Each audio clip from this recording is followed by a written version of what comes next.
Jadi nama project yang lagi Nathan bawain itu namanya VSPN Project ko. Nah, VSPN Project sendiri itu membahas tentang isu-isu sosial yang ada di Indonesia. Nah, fokus kita itu ada di kualitas hidup ko. Nah, kualitas hidup sendiri itu terbagi menjadi dua faktor. Yang pertama ada faktor internal yang tentu kita bisa kontrol. Yang kedua ada faktor eksternal yang kita nggak bisa kontrol kok. Nah, contohnya seperti orang yang buang sampah sembarangan, pencemaran lingkungan, pencemaran udara, yang tentu akhirnya membuat lingkungan di sekitar kita itu cukup memprihatinkan kok. Tapi ada juga yang bisa kita kontrol kok, contohnya seperti makanan yang kita konsumsi sehari-hari. Nah, koko sendiri suka junk food atau healthy food kok? Oh, junk food ya kok. Ya sama sih, aku juga suka junk food kok. Tapi kalau aku boleh kasih saran, lebih baik diimbangin lah ya kok sama healthy foodnya. Tapi kok tahu gak sih, orang yang terlalu banyak pikiran atau stres itu bisa menyebabkan kanker, gangguan imun, jantung, dan lain-lain kok. Tapi kok permasalahan terbesar di Indonesia itu bukan itu kok. Permasalahan terbesar di Indonesia itu 80% penduduk Indonesia itu meninggal dulu itu karena sakit kok. Jarang kita dengar teman kita sehat tiba-tiba besok tidak ada.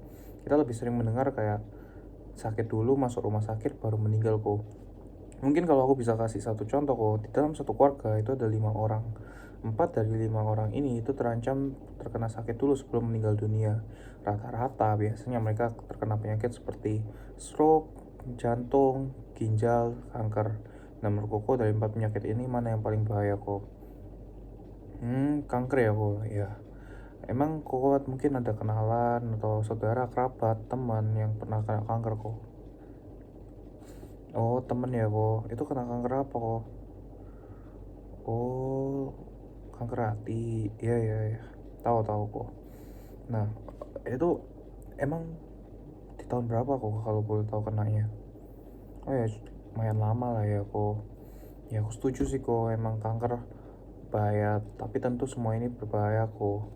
Apalagi biaya untuk pengobatannya juga nggak sedikit kok, seperti stroke 1 miliar, jantung 1 miliar, kanker 2 miliar, ginjal 3 miliar kok.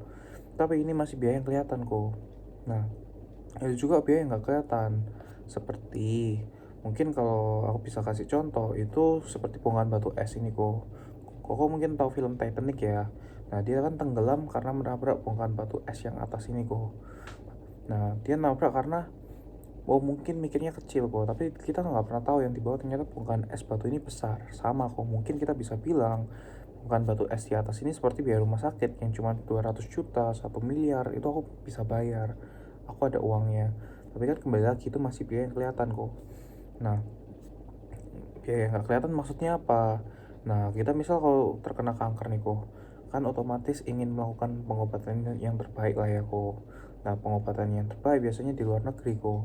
Akhirnya ada yang namanya biaya akomodasi dan transportasi untuk melakukan pengobatan di luar negeri kok.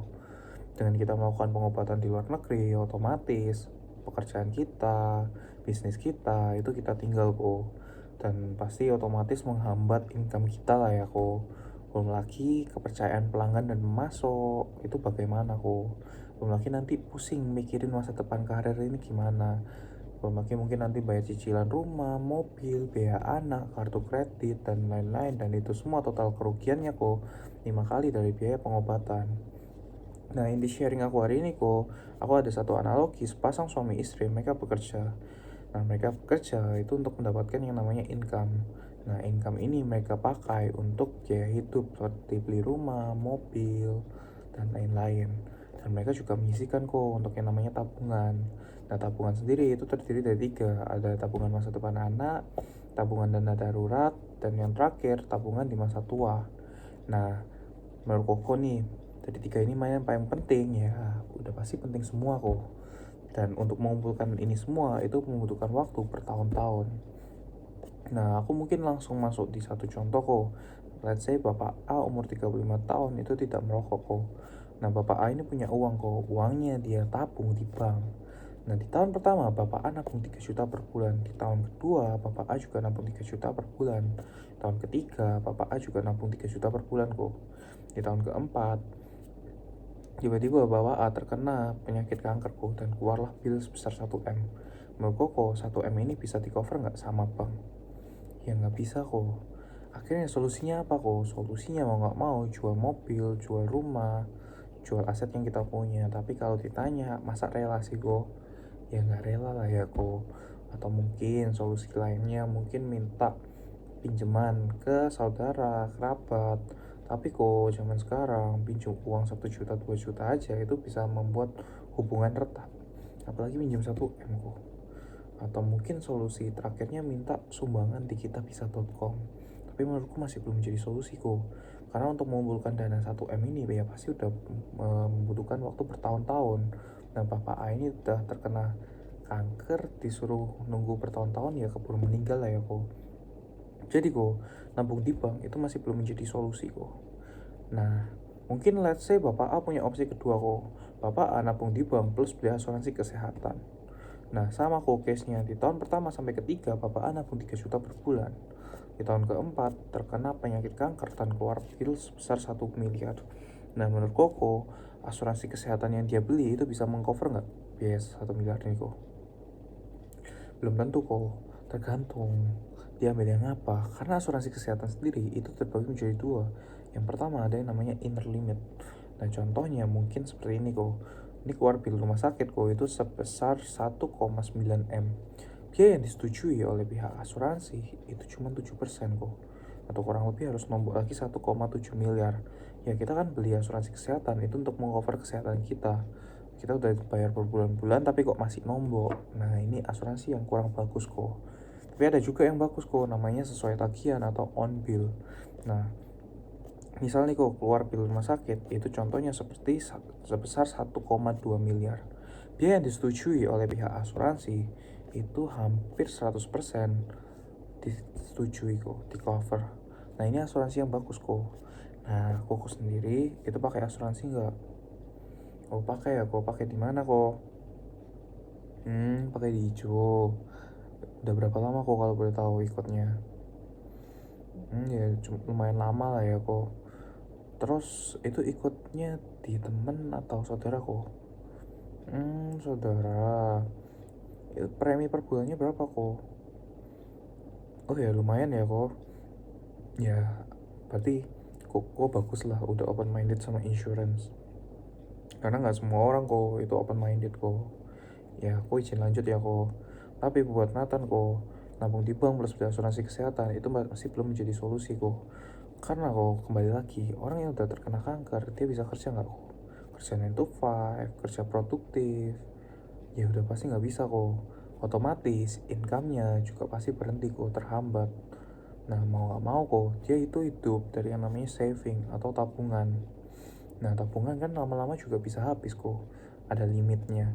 Belum lagi yang masih berjalan, itu biaya hidup. Belum lagi kalau kau mungkin tahu, ikut asuransi kan ada yang bayar premi per bulannya. Bapak A ini kok itu makan aja udah susah, apalagi bayar premi. Makanya kok nabung di bank plus beli asuransi kesehatan itu masih belum menjadi solusi buat Nathan. Nah solusinya apa? Solusinya itu di program yang Nathan lagi kembangin sekarang kok. Namanya Financial Stability Program kok, atau kita singkat biasanya FSP. Nah di FSP ini sama kok, Bapak A itu dari tahun pertama sampai tahun ketiga itu nabung 3 juta per bulan. Di tahun keempat, Bapak A terkena penyakit kanker kok, dan keluarlah bill sebesar 1 miliar. Biaya 1 miliar ini kok, itu kita cover sama kayak asuransi-asuransi pada umumnya. Nah, terus keunggulan program ini apa? Kita kasih uang 1 M cash. Nah, kenapa kok kita kasih uang 1 M cash kok? Ya, karena kembali lagi kok, orang yang udah terkena kanker, dia bisa kerja lagi nggak kok? Ya udah nggak bisa. Income-nya gimana kok? Pasti terhambat juga. Terus biaya hidup masih berjalan. Nah, kita kasih uang 1 M cash ini itu untuk keberlangsungan biaya hidupnya kok. Makanya namanya Financial Stability Program. Untuk menstabilitaskan financial seseorang.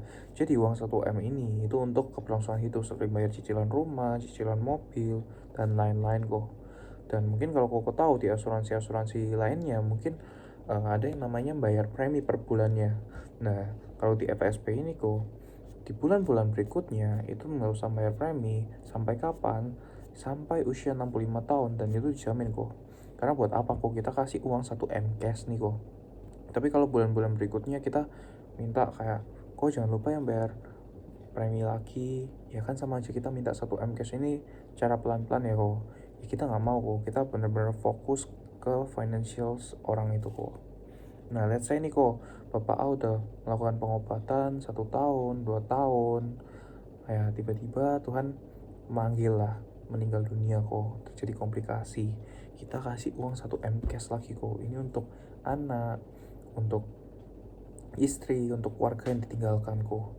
Memang 1 M ini nggak berarti bagi nyawa seseorang kok. Tapi at least Bapak A pergi itu meninggalkan warisan ya kok, bukan meninggalkan utang.